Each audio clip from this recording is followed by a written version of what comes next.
Hi guys, welcome back. So let's talk about Wales. Who do I think is definitely on the plane to the World Cup for Wales? So this is, as I said in the last video, 100% definite, no doubts. If there's any doubt, I haven't put them down. But please comment below if you think there's someone who is 100% who should be there, and one of the guys I've named who you think there's some doubt over. Anyway, let's get straight in. So at hooker, I think nice and easy. Owens and Elliot D definitely go as 1 and 2, 100% on there. Now, as prop, Rob Evans, Francis, and probably Samson Lee, I think, go as absolutely 3 props that go with 2 extra spaces. So those 5 front row, I think, are definitely on the plane already.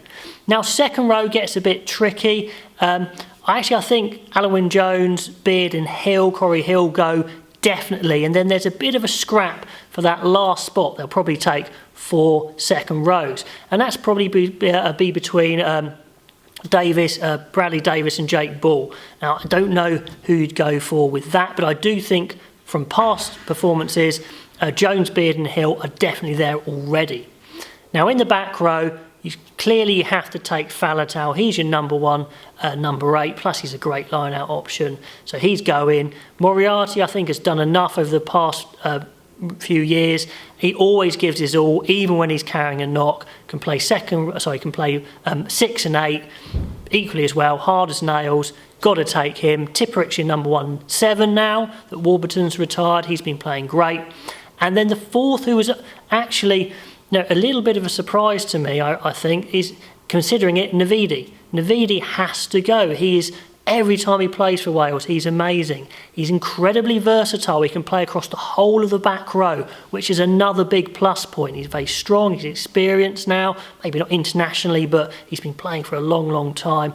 And he always performed amazingly. I can't see them not taking him. So those 4, I think, go. Then you've got maybe a bit of a bun fight for a couple of other places. There's a few guys with injuries. Jenkins, I think, is out. Thomas Youngs, I don't know if he's out permanently. Cubby Davis might be back, I'm not sure. Shingler, Wainwright are in the mix. So there's a bit of a bun fight for that last place. But those 4, I think, are there. Now, I think this is hard. Do they take 2 scrum halves or 3 scrum halves? If it's 3 scrum halves, I'd have put Gareth Davis, Thomas Williams and Aled Davis on the plane already.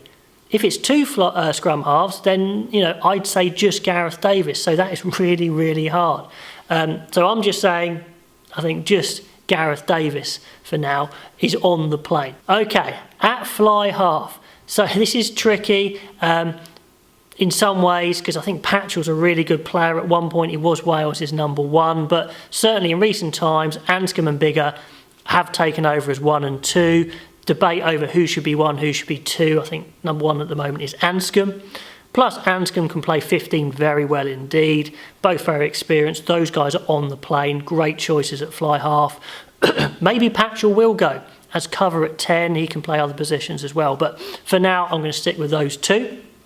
In the centres, I'm not sure on all of them, but certainly Jonathan Davis and Hadley Parkes go as number 1 and 2 choice. Number 1 choice for the centres. Parkes at 12, Davis at 13. Then you've got the likes of Scott Williams, Owen Watkin kicking about. George North can play in the centres. So I'm not quite sure what mix they're going to go with, but definitely those 2 on the plane. Back 3-wise, Liam Williams is an easy one. He is so good. Probably I'd say their best player actually in the backs. Amazing for Wales, amazing for Saracens. 15 and wing equally as well. He's on. Josh Adams is maybe a bit of not a surprise addition, but he's come up on the rails very recently, performed incredibly well for Wales, and I do think they needed some depth in that wing spot, and he's come in, so I think he goes. North, we know, has a fantastic history with Wales. Can come and go with form, but recently his form has been good, so I think he definitely goes. Plus he could fill in at centre if needed. Halfpenny, if he's fully fit, I think he just has to go. Amazing experience, goal kicker, obviously play 15 or winger, and Anscombe can fill in as well, but still I think those 4 definitely go. Then you've got the likes of Amos, Steph Evans kicking around for maybe 1 more spot.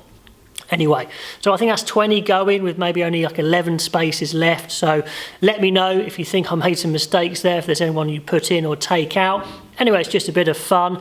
Let me know what you think, and until the next video, I will see you then.